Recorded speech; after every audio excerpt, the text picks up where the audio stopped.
వీక్షకులందరికీ నమస్కారం. అందరికీ నూతన ఆంగ్ల సంవత్సర శుభాకాంక్షలు. 2025వ సంవత్సరం జనవరి మాసంలో ఏ విధమైనటువంటి గ్రహగతులు ఉన్నాయి, తద్వారా 12 రాశులపై ఇవి ఏ విధమైనటువంటి ప్రభావాన్ని చూపిస్తాయి అనేటువంటి విషయాన్ని పరిశీలన చేద్దాం. ముఖ్యంగా ఈ మాసంలో ఉన్నటువంటి గ్రహగతులను గమనిస్తే, ఈ మాసంలో గురుడు వక్రించి వృషభ రాశి యందు సంచారం చేస్తూ ఉన్నారు. 22వ తారీఖు వరకు కర్కాటక రాశి యందు కుజుడు వక్రగతిలో సంచారం చేస్తూ ఉంటే 22 దగ్గర నుండి మిథున రాశిలోకి, అనగా ఇది కుజ స్తంభన, ఇది ఆల్మోస్ట్ దాదాపుగా ఏప్రిల్ మేల వరకు ఉంటుంది. కాబట్టి కుజుడు మిథునం కర్కాటకం ఈ రెండు రాశుల మధ్యలోనే సంచారం చేస్తూ ఉంటారు, స్తంభిస్తూ ఉంటారు. అందువల్ల 22వ తారీఖు నుండి మరలా వెనక్కి వెళ్ళి స్తంభిస్తారు. కాబట్టి మిథున రాశిలో ఉన్న ఫలితాలు కుజుడికి వర్తిస్తూ ఉంటాయి. అలాగే కేతు కన్యా రాశి యందు ఈ మాసం ప్రారంభంలో, అనగా 5వ తారీఖు నాడు మూల 1వ పాదంలోకి, అనగా ధను రాశిలోకి బుధుని యొక్క సంచారం ఉంటుంది. ఇక ఈ మాసంలోనే 15వ తారీఖు మకర సంక్రమణం, కాబట్టి అప్పటి నుండి రవి మకర రాశిలో సంచారం చేస్తారు. అలాగే ఈ మాసంలో శుక్రుడు 28వ తారీఖున మీనంలోకి సంచారం చేస్తున్నారు. అప్పటి వరకు శనితో కలిపి శుక్రుడు కుంభంలో ఉంటారు. మీనమందు రాహుగ్రహం సంచారం చేస్తూ ఉన్నారు. ఇది ఈ మాసంలో ఉన్నటువంటి పరిస్థితి. అయితే తెలుగు మాసాలలో చూసుకుంటే ఈ మాసాన్ని పుష్యమాసము అంటారు. పుష్యమాసమునందు ఏ కార్యక్రమాలు చేయాలి, ఏమేమి చేయకూడదు అనేటువంటి విషయాన్ని కూడా మనం తెలుసుకోవాలి.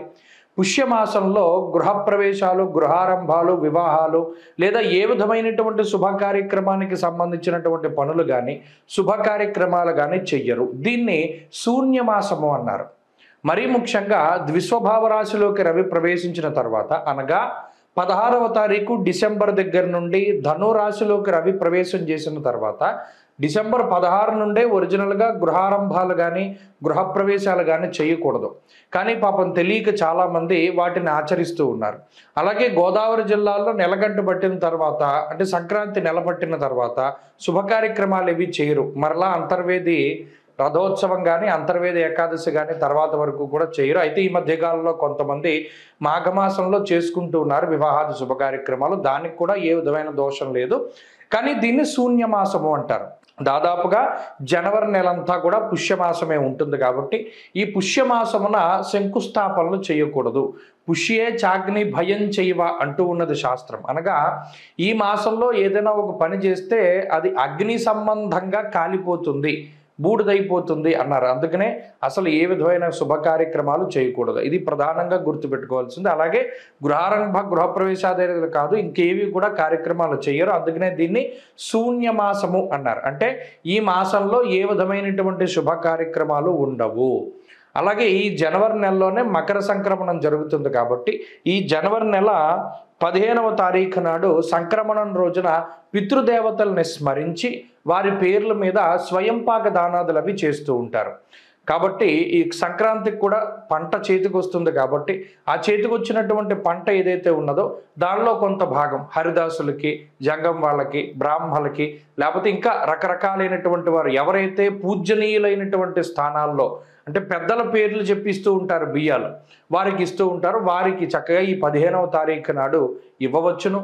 అంతేకాకుండా ఈ మాసంలో ఈ గ్రహస్థితిని బట్టి ద్వాదశ రాశుల ఫలితాలు కూడా మనం ఇప్పుడు చెప్పుకుందాం. మేషరాశి వారికి 2025వ సంవత్సరం జనవరి నెలలో యోగించేటువంటి గ్రహాలను కనుక మనం పరిశీలన చేస్తే, ఇక్కడ లాభస్థానంలో ఉండేటువంటి శని శుక్రులు ఈ రెండు గ్రహాలు కూడా చాలా అద్భుతమైనటువంటి యోగాన్ని ఇస్తూ ఉంటే, రవి కూడా దశమంలో యోగకారకమైనటువంటి గ్రహంగానే ఈ రాశి వారికి ఉన్నారు.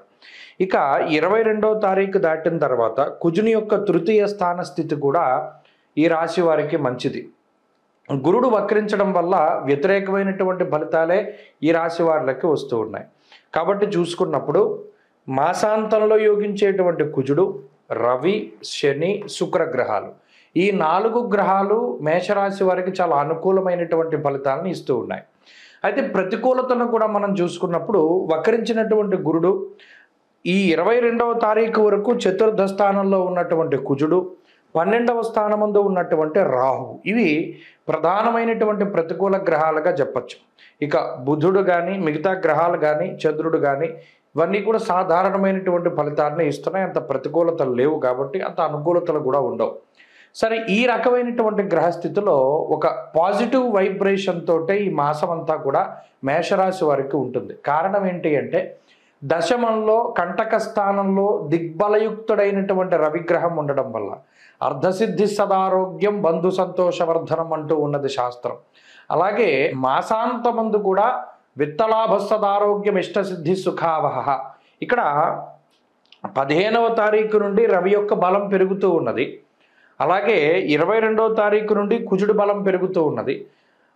మాసం ప్రారంభం నుండి శని శుక్రులు బలంగా ఉన్నారు. కాబట్టి ఏంటి అంటే కొంత పాజిటివ్ వైబ్రేషన్స్ ఈ రాశి వారికి ఉంటాయి. అనగా ఈ సంవత్సరం, కొత్త సంవత్సరాన్ని చాలా ఆనందదాయకంగానే ఈ రాశి వారు ప్రారంభిస్తారు.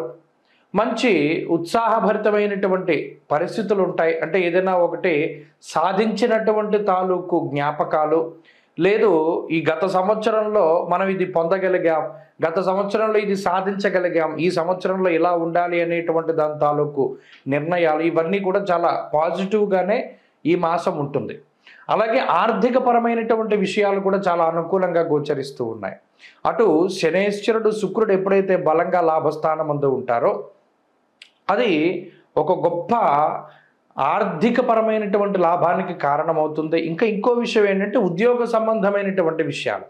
ఎవరికైనా మేషరాశి వారికి ఉద్యోగం సరిగా లేకపోయినా, ఉద్యోగంలో ఉన్నతి కావాలి అని కోరుకుంటూ ఉన్నా, ఉద్యోగ మార్పుగా ఏదైనా ప్రయత్నాలు చేస్తూ ఉన్నా, అవన్నిట్లోనూ కూడా సానుకూలమైనటువంటి ఫలితాలు రావడానికి అవకాశం ఉంటుంది. అలాగే విదేశాలకు వెళ్ళాలి, అక్కడ చదువు కోసమో ఉద్యోగం కోసమో అని ప్రయత్నం చేసేటువంటి వారికి కూడా ఇది మంచి సమయం. అలాగే స్వదేశానికి రావాలి అని ఎదురు చూస్తూ ఉండేటువంటి వారికి కూడా గ్రహస్థితి చాలా అనుకూలంగానే ఉంటుంది. శరీర ఆరోగ్యానికి సంబంధించినటువంటి విషయాలు ఏవైతే ఉన్నాయో అవి కొంతగా బాధిస్తూ ఉంటాయి. అంటే మరీ ఇది అనారోగ్య సమస్యలని చెప్పకూడదు, కానీ శారీరకంగా కొంత శ్రమ అనేటువంటిది ఈ మాసంలో కనబడుతూ ఉంటుంది. అయితే వృత్తి ఉద్యోగాల్లో ఎదుగుదల, ఆర్థిక లాభము, కుటుంబానికి సంబంధించినటువంటి అభివృద్ధి ఇత్యాది విషయాలన్నీ కూడా ఈ రాశి వారికి చాలా అనుకూలిస్తూ ఉంటాయి. ప్రత్యేకించి అటు వ్యయరాహువు, అర్ధాష్టమ కుజుడు, ఈ గురువు వక్రించినటువంటి ఫలితాల వల్ల మాత్రమే ఒకవేళ ఏదైనా ఇబ్బంది ఉంటే జనవరి 1 నుండి జనవరి 12వ తారీఖు వరకు మాత్రం కొంత ఇబ్బందికరమైనటువంటి పరిస్థితులు ఉండొచ్చును. అది కూడా చాలా తక్కువ మందిలోనే కనబడుతుంది ఆ ఫలితం. జనవరి 12 దాటిన తర్వాత ఉండేటువంటి పరిస్థితులు అయితే ఈ రాశి వారికి పరిపూర్ణంగా అనుకూలంగా ఉన్నాయి. కాబట్టి ఈ మాసంలో చాలా అద్భుతమైనటువంటి ఫలితాలను మనం ఆశించవచ్చును. అంతేకాకుండా దైవ దర్శనాలు, తీర్థయాత్రలు, లేదా దూర ప్రాంత సంచారాలు ఇత్యాది విషయాలకు సంబంధించినటువంటి విషయాలు కూడా ఈ మాసంలో కనబడుతూ ఉన్నాయి. కాబట్టి మేషరాశి వారు మరింత అనుకూలమైనటువంటి ఫలితాలని సాధించడానికై ప్రత్యేకించి సుబ్రహ్మణ్యారాధన ఎక్కువగా చేయాలి. ఎందుకంటే కుజరాహువులు ప్రతికూలత కనబడుతోంది కాబట్టి క్రమం తప్పకుండా ప్రతి మంగళవారం సుబ్రహ్మణ్య స్వామికి అభిషేకం చేసుకోవడం, లేదా నెలలో 2 షష్ఠులు వస్తాయి శుక్ల కృష్ణపక్షాల్లో, ఆ షష్ఠికి ఉపవాసం ఉండి సుబ్రహ్మణ్యారాధన ఎక్కువగా చేస్తూ ఉండే దేవాలయంలో సర్పసూక్తంతో అభిషేకం చేసుకోవడం ఇత్యాదివి చేస్తూ ఉండడం ద్వారా, అలాగే ప్రత్యేకించి కందిపప్పు కానీ మినుములు కానీ దానం చేస్తూ ఉండడం ద్వారా కూడా మరింత మెరుగైనటువంటి ఫలితాలు వస్తాయి. ప్రతినిత్యం చదువుకోదగినటువంటి స్తోత్రం సుబ్రహ్మణ్య కరావలంబ స్తోత్రంగా మనం చెప్పవచ్చును. స్వస్తి.